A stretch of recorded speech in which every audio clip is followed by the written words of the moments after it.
ജനാധിപത്യ കേരള കോൺഗ്രസിന്റെ സീറ്റായിരുന്ന തിരുവനന്തപുരം സെൻട്രലിൽ ഇത്തവണ CPM-ന്റെ സ്വതന്ത്ര സ്ഥാനാർത്ഥിയാണ് മത്സര രംഗത്തുണ്ടാകുക എന്നതാണ് ഏറ്റവും പുതിയ വിവരം. അതുകൊണ്ട് തന്നെ സ്വതന്ത്ര സ്ഥാനാർത്ഥിയായി ഇപ്പോൾ സുധീർ കരമനയുടെ പേരാണ് കേൾക്കുന്നത്. നമ്മളൊപ്പം സുധീർ കരമന ചേരുകയാണ്.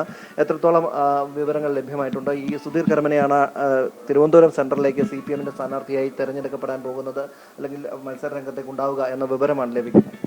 നിങ്ങൾക്കെല്ലാം അറിയാവുന്നതുപോലെ തന്നെയാണ് എനിക്കും അറിയാവുന്നത്. കാരണം ഇതിനെക്കുറിച്ച് ഔദ്യോഗികമായിട്ടുള്ള പ്രഖ്യാപനങ്ങൾ വരേണ്ടത് ഇടതുപക്ഷ മുന്നണിയിൽ നിന്നാണ്. ഞാനത് വെയിറ്റ് ചെയ്ത് നിൽക്കുകയാണ്.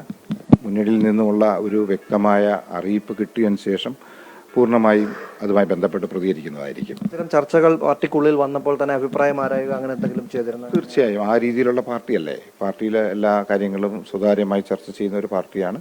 അത്തരത്തിൽ പാർട്ടിയിലെ ചർച്ചകളൊക്കെ ഉണ്ടായിട്ടുണ്ടാകാം. അതിനുശേഷം ഇനി പാർട്ടിയിൽ നിന്ന് പ്രഖ്യാപനങ്ങളും അഭിപ്രായങ്ങളും എല്ലാം വരാനുണ്ട്.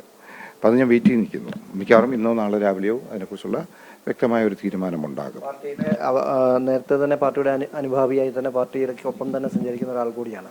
ഇത്തരം ഒരു ഉത്തരവാദിത്തം ഏൽപ്പിക്കുമ്പോൾ അത് എത്രത്തോളം എങ്ങനെയാണ് അതിനൊക്കെ നോക്കുക?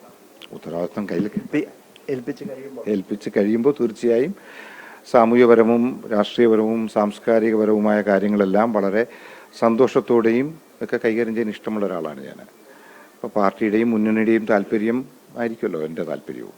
അപ്പം അതനുസരിച്ച് കറക്റ്റായിട്ട് നോക്കി ചെയ്യുന്നതായിരിക്കും. രാഷ്ട്രീയം അതൊരു പുതിയ മേഖലയാണോ? എങ്ങനെയാണ് ആ മേഖലയിലേക്ക് വരുമ്പോൾ ജനങ്ങളുമായിട്ടുള്ള ഒരു അടുത്തിടപഴകൽ നേരത്തെ തൊട്ട് എങ്ങനെയായിരുന്നു? ആ ഒരു രീതി എങ്ങനെയാണ്? ഇതിനെക്കുറിച്ചെല്ലാം വിശദമായി പറയുന്നത് തീർച്ചയായിട്ടും അറിയിപ്പ് വന്നതിന് ശേഷമാണ് തീർച്ചയായിട്ടും വേണ്ടത്. അതനുസരിച്ച് പറയാനാണ് ഞാൻ ആഗ്രഹിക്കുന്നതും. എന്തായാലും രാഷ്ട്രീയം ഇപ്പോഴെ പുതിയ മേഖലയൊന്നും അല്ല.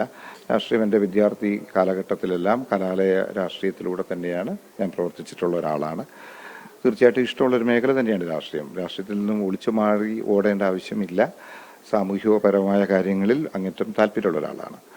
കലയും താല്പര്യമുള്ള ഒരാളാണ്. അതുകൊണ്ട് ഒന്നിനെയും മാറ്റി നിർത്താൻ ആഗ്രഹിക്കുന്നില്ല. എല്ലാം പൂർണ്ണമായിട്ടും സന്തോഷത്തോടെയും മുന്നണിയുടെ താല്പര്യപ്രകാരം എനിക്കൊരവസരം കിട്ടുകയാണെങ്കിൽ പ്രവർത്തിക്കാൻ ആഗ്രഹിക്കുന്നു. CP ജോണാണ് അത് പ്രധാന സ്ഥാനാർത്ഥിയായി രംഗത്ത് വരുന്നത്. ഒപ്പം തന്നെ BJP-ക്കും അത്യാവശ്യം സീറ്റുകൾ അല്ലെങ്കിൽ അത്യാവശ്യം വോട്ടുകൾ ഉള്ള ഒരു മണ്ഡലം കൂടിയാണ്. കോർപ്പറേഷൻ ഉൾപ്പെടെ അവരുടെ കയ്യിലുള്ള ഒരു സാഹചര്യം. എങ്ങനെയാണ് ആ ഒരു ഫൈറ്റിനെ കാണുന്നത്? ഇതിനെക്കുറിച്ചുള്ള അഭിപ്രായമെല്ലാം ഞാൻ നാളെ പ്രഖ്യാപനം വന്നതിന് ശേഷം തീർച്ചയായും പറയും. ഇപ്പം ആരാണ് എവിടെയാണ് എന്നുള്ളതിനെ കുറിച്ചെല്ലാം തീരുമാനങ്ങൾ പറയേണ്ടത് മുന്നണിയല്ലേ. അപ്പം അതിനുശേഷം തീർച്ചയായും അതിനെക്കുറിച്ചുള്ള മറുപടി പറയുന്നതായിരിക്കും.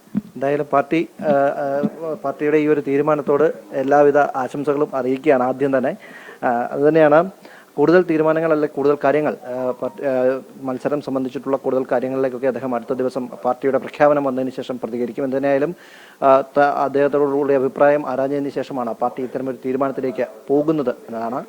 ക്യാമറമാൻ സനിലിനൊപ്പം രജിത് കുമാർ, അമൃത ന്യൂസ്, തിരുവനന്തപുരം.